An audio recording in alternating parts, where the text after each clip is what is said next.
Bulldogs leading by a run over the Owls, 4-3. The Owls scoring 3 runs in the bottom of the third. We go to the top of the fourth. Bill Schindler alongside. It'll be 8-9-1 due up for UGA. Austin Big R, Randon Jernigan, and Cam Shepard to face Josh Coburn, who works into the fourth. And the lefty from Tennessee will miss upstairs with a changeup, and it's 1-0. Big R doubled in his first at-bat, later scored what was the second of 4 runs in that second inning for UGA, the 1-0. Fastball up and in to the righty, and it's 2-0. Big R came in at 286. Deliberate into the box, calls time, now ready to go, the 2-0, the pitch. Foul tip back to the screen, 2-1. Coburn, like I said, has at times pitched very well. Other times been a little bit of an up and down, a struggle. Some of it has been self-inflicted with the walks and the hit batsman. Some of it has been with the 2 errors behind him in the field. But other times he has looked very good and in command. He has struck out so far, too. Swing and a miss, 2-2, and now finds himself a strike away from maybe picking up his third.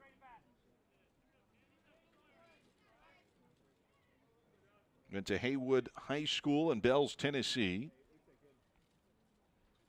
And he's a big guy, too. Swung on Hill on the ground, left side. There's the shortstop. Simon plays it. A long throw, and nicely scooped at first by Franklin.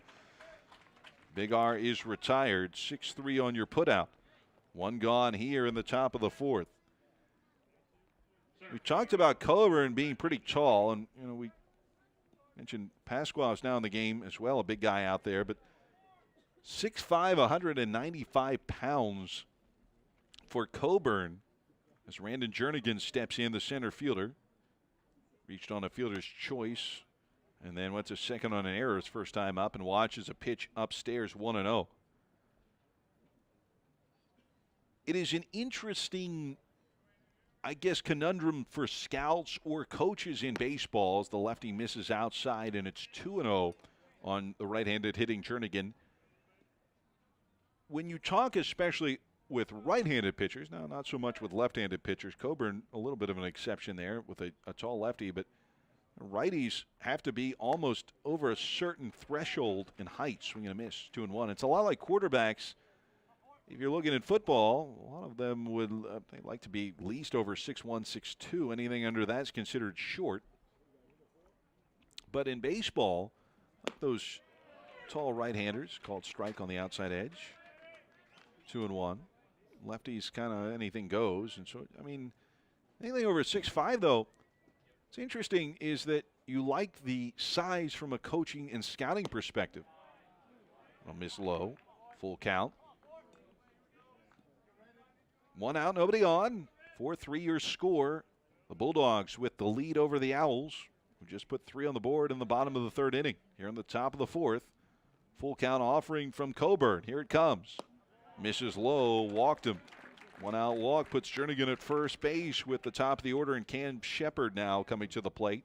It's 1 for 2 with an RBI and a run scored. But the funny thing is you like the height, but it's tougher to coach because the repeatable motion sometimes is just harder when you're taller.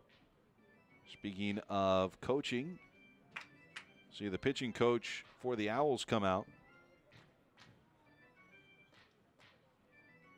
Kevin Erminio will, in his 13th year, take a talk to Coburn, as long as his battery, as well as his battery mate Tovey out there. And it's just something that it's a lot like pitching. I think in some ways a lot like golf. You've got a repeatable motion, and once the mechanics get out of gear, that's where some guys will lose the plate. And it is just harder, if you know this, if you're tall, coordination-wise, to just get everything in sync when you're taller. Kind of the expression, he's all arms and legs, would apply. Coburn with a man on first base, 1 out. And Cam Shepard getting ready to step in. You know, we talked about Shepard, who has had a little bit of a down year. I mean, he is coming into this game at 2:30. Throw over to first base and back in time is the runner Jernigan. But, I mean, a lot of scouts, a lot of people around the Bulldogs feel like he will go as a pretty high pick, one of the premium picks in the Major League Baseball draft that will happen around early June. Throw back to first again. Back in time is the runner Jernigan. They moved him to the leadoff spot this year. And they did so with the intent that he is has a very good eye at the plate. And there, showed bunt, drew back, and looked at a called strike 0-1. He is a guy that the average this year, not so great, but he will get on base. And that's what they like about him. He can draw a lot of walks. Pitch on the inner half. 0-2. Cam Shepard disagreed, but he's down the count now. No balls and 2 strikes. Second in the SEC with his 26 walks. Career at UGA, a .268 hitter, 11 home runs, 76 driven in. Throw to first base. That one a little bit closer, but again, back in time is Jernigan. 4-3 score. The Bulldogs with the lead by a run, although the Owls 3 of their own in the bottom half of the third. It looked like, though, they could have at least tied it or gotten more, but unfortunately, the stolen base and the throw back behind the runner at third base really was the Owls' undoing in that inning. Throw back, and again, back in time is Jernigan. Dusk starting to settle in here just north of Atlanta, and like we mentioned, it's been a beautiful day, kind of up and down weather-wise the last few days. We've seen hot, we've seen cold. The 0-2 runner will go. Breaking ball swung on, lifted in the air towards center. Carballo, the center fielder, has room. He'll make the catch back to first base. Now with 2 outs goes Jernigan. So Cam Shepard retired on the fly ball to center, and here's Riley King. King 0 for 1 with a sacrifice fly to drive in what was the 4th run of the game for the Bulldogs back in the bottom, or I should say in the top of the second inning.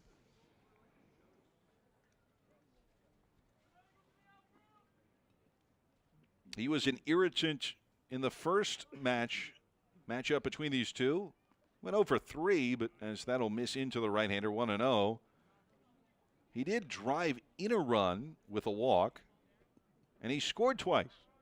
So even though he's 0 for 3 against the Owls in the first meeting, he did get on base. Those 2 walks, the 1-0. Runner not going, swung on a miss, chased a high fastball about letter high, and it'll leave him the count at 1-1. Well, Riley King was looking to maybe get a 2-run homer there. King, a guy who, over his 116 at-bats in a UGA uniform, has been over a 300 hitter at .310. Runner goes. Swung on, foul back to the screen. Retreating to first base, Jernigan, and a 1-2 count now with 2 outs on King. Settling in a bit is Coburn.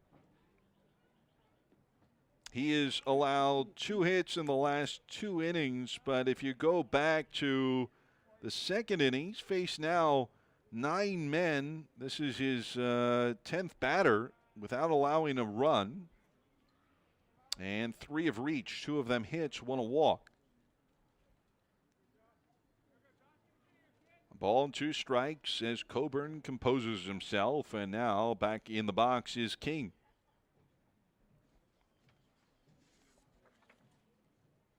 Runner will go at first. The pitch taken low and in. No throw. Boxed by the catcher Tolvey, and a stolen base for Jernigan. Tell you what, UGA has been an aggressive team tonight. Pays off there. It backfired, though. Remember in that 3rd inning when LJ Talley had a leadoff double, but then got thrown out trying to steal third base. So it has given and taken away a bit for the Bulldogs as they lead by 1. The 2-2, the pitch. Swung on, lifted in the air, first base side. Over into foul ground, and giving a look was Franklin. He'll run out of real estate. Count remains 2 balls and 2 strikes. Mike Sansing has to be pretty happy, a guy who has accomplished so much in 28 years coaching, now over 1,000 wins. That puts him in some very, very esteemed categories and with some really esteemed colleagues around Division I baseball. You're talking about the cream of the crop when you talk about his win total. 1,106 to be exact. Stepping off and looking back at second is the pitcher, Sansing. 9th in the country among winningest active D1 baseball coaches. The top would be Mike Martin at Florida State. He's at 1991. 1432 is Mike Fox at North Carolina, and the list goes down from there. Swung on and flicked in the air, foul again. First baseman gives it a little bit of a token look. Franklin almost to the warning track. Count still 2-2. But it's impressive anytime you get over that 1,000-win threshold. But he's done a very fine job transitioning from years ago from a G2 program to G1. And really a pleasure of a guy to talk to as well. We should add that. There's not many coaches that will say, hey, listen, anything you need anytime, just give me a call, don't mind. Upstairs, off the catcher's mitt, it'll go back to the backstop. And for my money, that would be a pass ball. We'll see. It was up and made the catcher stand up, but it got him in the mitt, and Tovey couldn't hang on to it. I'd say it's a pass ball. Again, either way, it's going to be wild pitch or pass ball. It gets him to third. Jernigan 90 feet away, and the count now full at 3-2. 2 outs. King at the plate. The Dogs up by 1. Full count offering. Swan fouled straight back by King to the screen, and we remain at 3-2.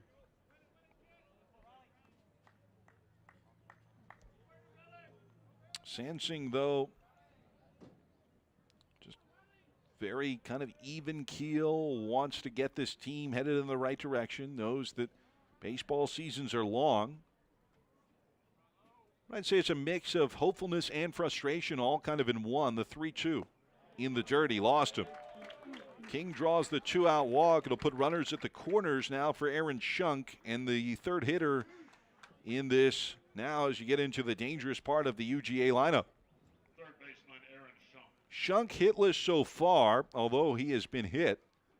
Coming in the first plate appearance, got him on the left shoulder.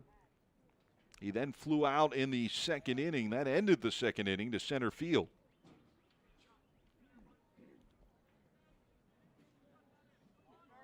So this has kind of been Coburn's night in a microcosm. Is he's looked good for a few hitters and then kind of loses it a little bit here or there, makes himself work through some hitters, and that's in the dirt. Nicely stopped there by Tovey, the catcher, and it's 1-0.